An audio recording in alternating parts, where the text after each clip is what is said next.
So if the salinity is more and rate of cooling is faster, then it is called Nilas. It's high salinity, less than 5 thick. This is how this Nilas looks like, around 5 centimeters. Then you have stage 2, young ice. This first form of stage 2 is pancake ice. You can see like this pancakes is breaking up. Circular pieces, 30 centimeter to 3 meter in diameter.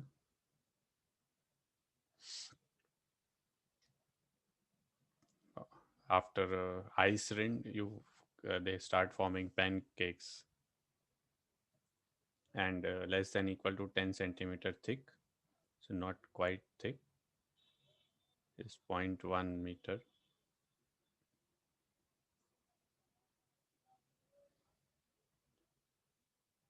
So if your vessel is not ice class, you might go into these places, but you will not be insured if you're touching ice and something happens, then insurance will not cover it. So you have to be careful about going in ice if your vessel is not ice class. So you have to be very, very careful in that case, because sometimes as per the regulations, if ice season is not started as per that, like Glacier and all, and the ship is going there because it's just a starting of little bit formation of ice, so you have to be very careful, because if anything happens, it will not be covered by insurance.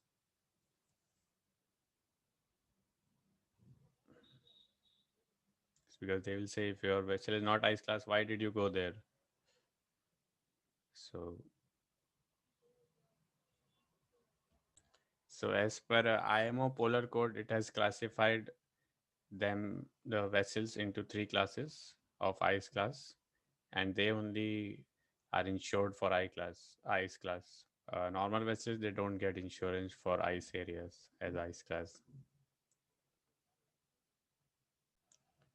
So on ice ships, they have different designs. They don't have hydraulic pumps or this thing. They have all electric motors, so that the hydraulic oil doesn't freezes and all. Then later is gray ice, 10 to 15 centimeters thick, and gray white is 15 to 30 centimeters. This is a figure. Then there are some words we will see later on, like ice cakes and flows. So these are the words which you will get in your storm warnings and weather reports. What are they will write like ice cakes and flows. So with the mariner's handbook, you can see the picture and what will be the size of the ice.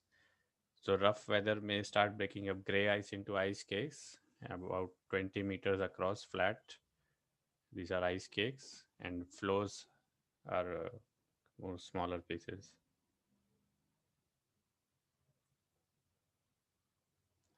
So like you can see the peculiarity of ice, it's deeper inside water is much more height than what appears on the top. So from the top you cannot know that how big is that piece.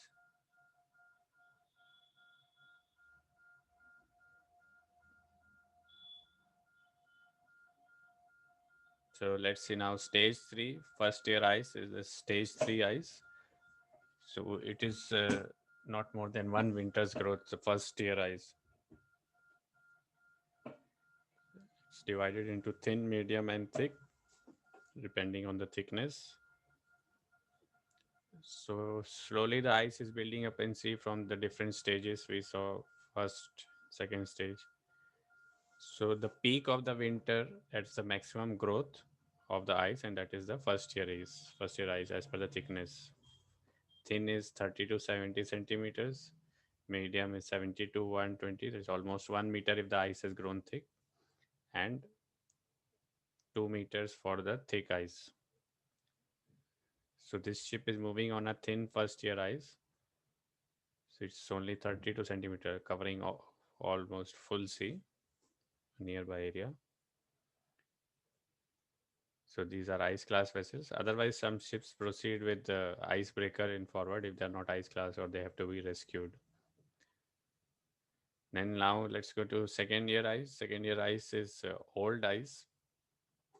So now once uh, in first year winter the ice was formed, but the spring and summer came, but they were not able to melt the full ice.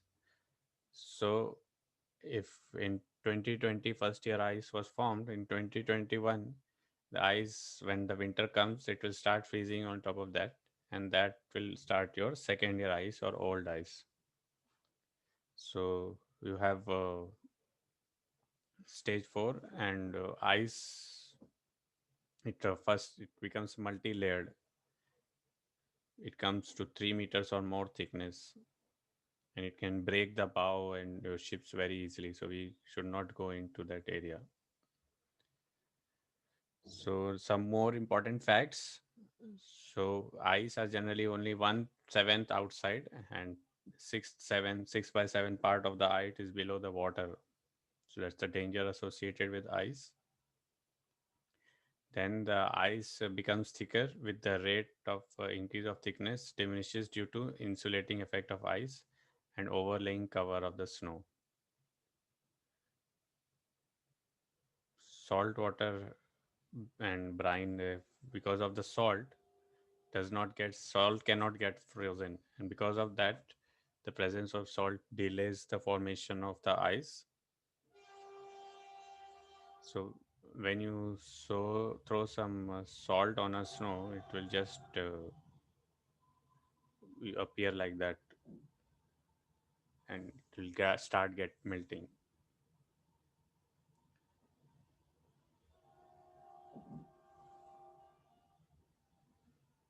So seawater ice always has a salts and sediments which are unfrozen, only the water is frozen. And sometimes they have brine pockets also which are not frozen. And slowly they percolate down from the ice and they get out. And because this brine pockets they go down, and especially for second year ice and all, this ice has become free from all the salts, and now they are like freshwater ice and they become very hard. So even seawater ice can be extremely dangerous and extremely tough and salt free after second year because of the removal of the salt. Then ice, when it is moving at as a big bunch, it is called pack ice. So because of the summer, the icebergs from the is breaking and ice are drifting, so that is drift ice, and big chunks of this drift ice are called pack ice. And then fast ice, which is fast to the shore, which is not dangerous to us. The only ice which is dangerous to us is which is entering your navigation channel or on the way. And then you can see these examples of fast ice. Then let's see what is open and closed ice. It depends on the proximity and closeness. So, so like this, it is given 4 by 10 or 6 by 10. It is 40 and 60%, but it is given like this. So open ice is between 40 to 60%. It is 4 by 10 to 6 by 10 concentration. Then it is, if it is more than 7 by 10 or 70% or more, then it is closed ice. Of course, if it is more than 80%, then you cannot navigate in that place. So it's not concerned to us. So flows are mostly in contact. You can see the size of flows. Or so in open ice, the ship can move and it can move this ice.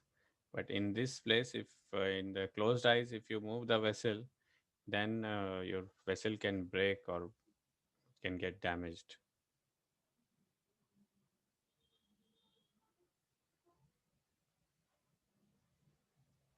So you have to be very careful while navigating in this closed ice.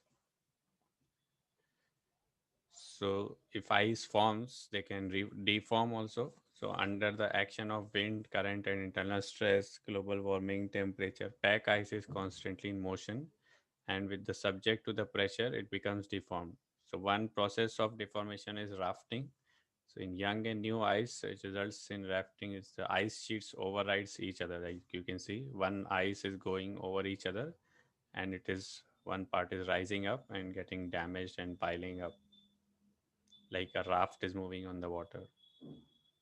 Then hammock and ridges. Hammock is like a line or a mountain line wall coming over another rise, hitting each other.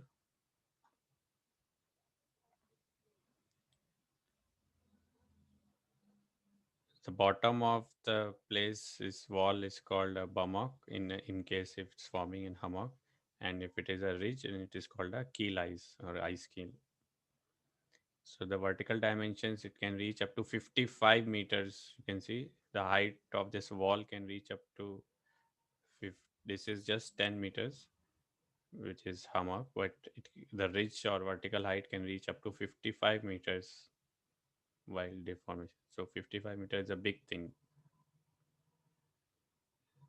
and you can imagine the weight and load of this ice. So this is what is hammock, a deformation process of ice, like a small hill, mountains, or piling up of the ices. And also it indicates a pressure difference or change because of which the ice are moving together and getting in the damaging states.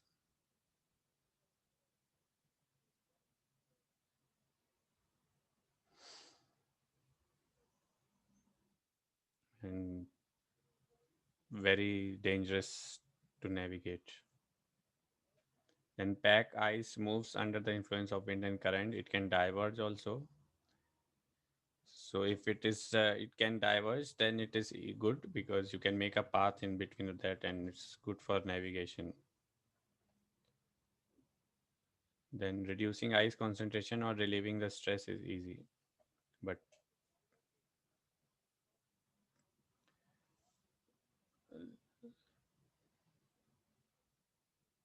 and even this, you see the pictures, it's only 1/10 or 1/7 on the top of,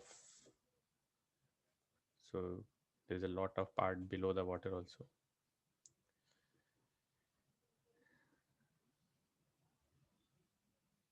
So ice, when it is moving as a pack, if it is diverging, then it's easy for navigation. If it's compacting, it's much more difficult for navigation. And shearing is subject to the rotational forces. It's moving around or circulating. So these are the different force terms you will get in your reports. So if it is diverging, you can get these paths like this. It's called polynia. You can get some cracks and leads in the ice. Just for information, you can see this is called polynia, where the big pack of ice is diverging. And if it is compacting, you will get like a hummock and ridge in this place going on top of each other and getting deformed. So when the ice is decaying and melting in starting of spring and summer, it forms a different layers. It's called puddle. So it's small pockets of water on the roads we call generally puddle. Same for ice. In accumulation of water on ice in small pockets, it's called puddle. Then you have thaws, which are vertical holes in the ice. Dried ice means there is no water component in the ice. It's completely dry. Then rotten ice is like a honeycombed, like you have, if you see a honeycomb shape, it's like a rotten ice. Then brash ice is all forms of decayed of ice.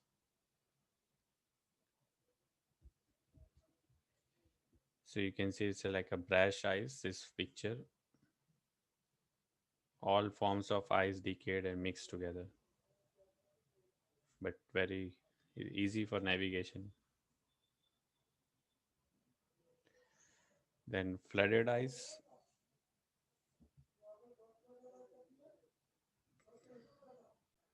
Then flooded ice is heavily loaded with water. Then we have a cross section which shows like all the ices in one place. So it starts from fragile and then it's becoming greasy plastic and then big pieces like pancake. Then new ice or flows, and then you can see Polonia or some interface space. Then fast ice, 1.5 meter thick. Then a tide crack or ice foot, it is fast ice close to the land. You have some drop stones near the land iceberg gauge. It's like a cross section to compare the different heights and types of ice and forms.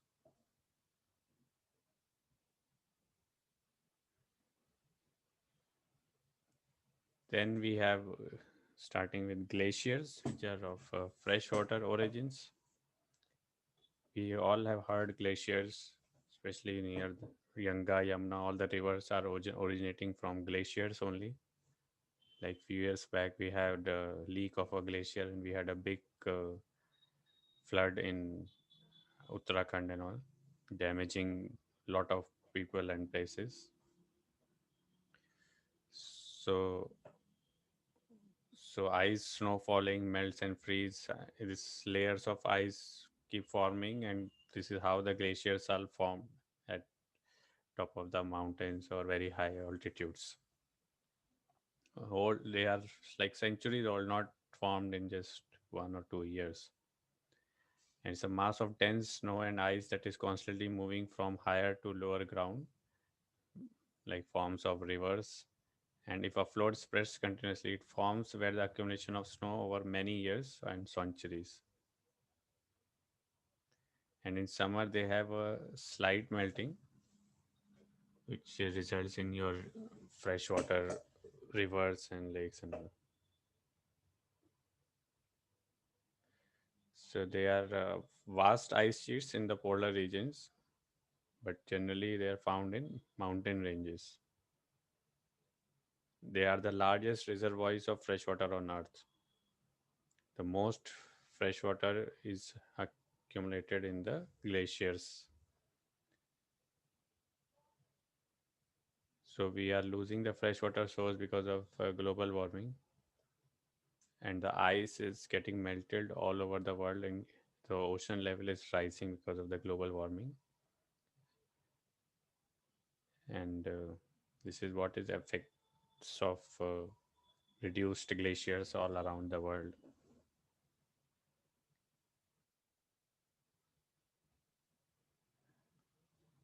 So it's like the water on the earth does not increase or reduce it, it's just a cycle changing in different forms. So if sea level is rising, then glacial ice and freshwater reserves have to go low.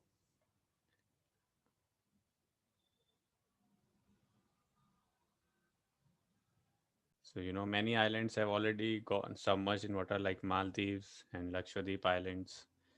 Many islands of Lakshadweep have gone underwater already. So, this is the types of glaciers. If it is coming from land, it's called continental glaciers. So, you can see this glaciers always keep moving. So, it has a flowing symbol. They always keep moving, melting, keep so their generation process keep uh, taking place, melting and forming. It is not very hard, and you can see part of it keeps melting and moving because of the high. They are formed in high altitude, so because of the height, they keep moving. So you can see the different layers, dense and firm. Pressure increases and recrystallization takes place.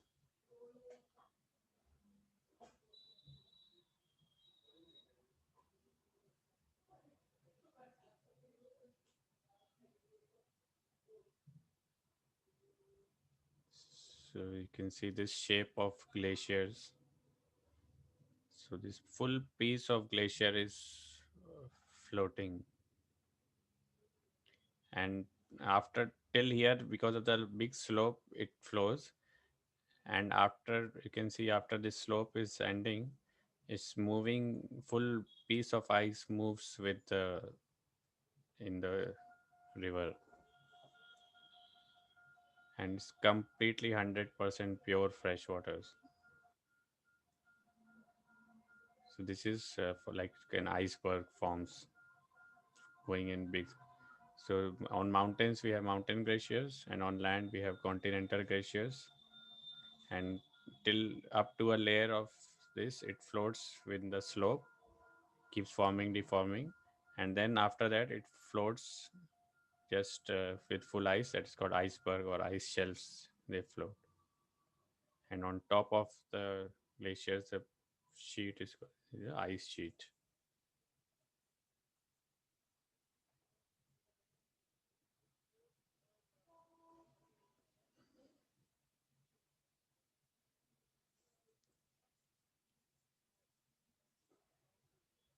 So if we cut a piece across this yellow color line, then it is called a ice wall. You can see this in this figure. It's after the iceberg is broken, the edge of the shelf, which is a floating part, is called ice front. So it's a floating glacier whose edge is called ice wall, like a wonder of the nature.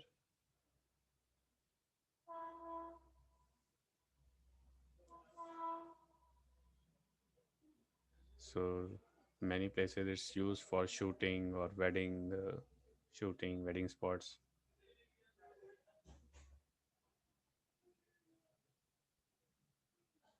So wherever humans go, they start spoiling the ecological conditions and things get deteriorated. So that's why this polar code and all, they have to keep a check on this from now. Otherwise, later on, it will be very damaging effects for our planet. So there's different types, and no, not required in much detail. Basically, you can see mountain glacier is melting and moving. The tongue of a glacier extending into sea ice. Freshwater is extending to the freshwater ice extending to the sea ice. So that means you freshwater ice is harder and seawater is weaker. Otherwise, it would have stopped.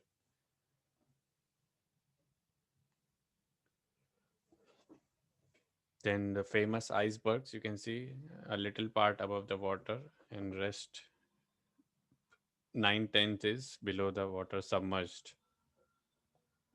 So iceberg is a mountain of ice, a very big piece of ice, large pieces of freshwater ice that has broken off a glacier or an ice shelf and is floating freely into open waters. It may subsequently become frozen into pack ice after collection and again, and it drifts into shallow waters, comes into contact with the seabed.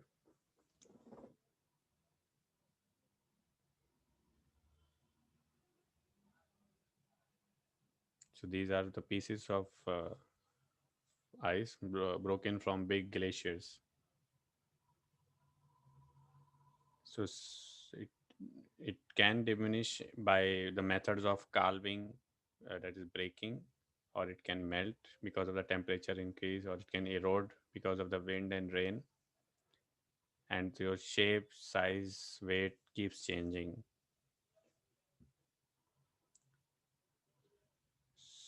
So ice calving is breaking. So because of so the largest iceberg in North Antarctic was 168-meter, which was known above the sea level. So 90% of this is below. So you can imagine it's almost 150 meters below the water and very heavy. The types of iceberg, there's tabular icebergs in the form of, you can say, like rectangular or tab, what you call chocolate bar.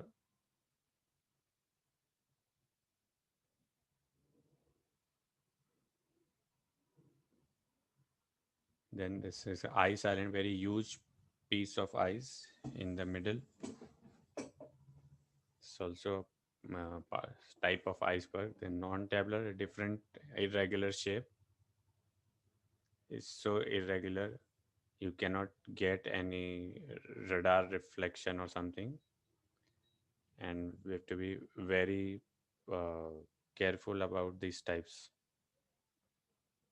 So iceberg substrate of sinking Titanic. So this was a type of iceberg for suspected for Titanic, which is found with some red paint. Then Burgee bit. So is when the iceberg starts breaking, then small pieces is called Burgee bit. As you can see, it's much part below the down. Only 1 meter is above the water.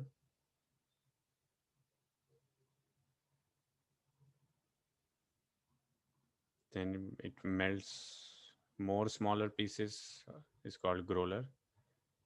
So they when the water hits these types of shapes, they give a growling noise like a sound of a dog, and very difficult to detect by radars.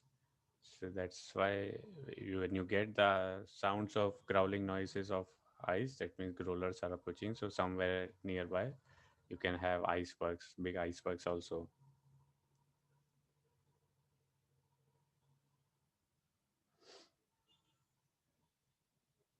So icebergs are also wonders on it. So these are black and white bergs, icebergs. Then we have bottle green icebergs, just to show you the different beauties of nature. Basically, some impurities or different layers or different densities. So, like they look like candies and nature beauty constructions. Then we have to study about the icebergs. As we saw, it keeps moving. So they move because of winds and currents. So basically more because of current, because 90% below the water. And sea ice is generally affected more by wind. Now we have a dry dock iceberg.